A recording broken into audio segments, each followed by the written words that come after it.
Today I'm going to give you 8 red flags that you need to be watching out for when you go house hunting. So the first one is you want to look for signs of water damage and mold. That means you're going to be checking the ceilings, you're going to be looking at the walls, you're going to check out the basement for any kind of stains or musty odors. Next, you want to watch for foundation or structural issues. So you want to check out any kind of large cracks, uneven floors. Those could mean expensive problems down the road. Third, you want to pay attention to the electrical system.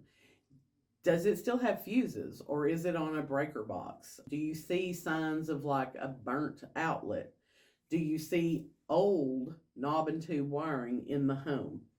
Don't forget about ventilation and HVAC. Sometimes you're going to have poor airflow. You want to see how old the system is. You don't want to have to replace an HVAC within 2 years of buying the house. Another thing that you want to look at when you're on the outside is check the roof and check the gutters. Now, obviously, you may not be able to see the roof on the entire house when you're standing out in the yard, but usually if you walk a few feet back, you're able to get a pretty good angle on it. So make sure that that roof doesn't look like it's on its last leg.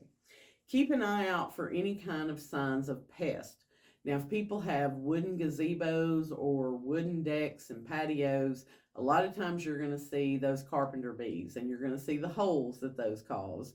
And then when you see bigger evidence of damage, that's usually caused from the woodpeckers. Check the areas with wood at the house very carefully. Another thing I would tell you is watch out for anything you see that looks like a DIY.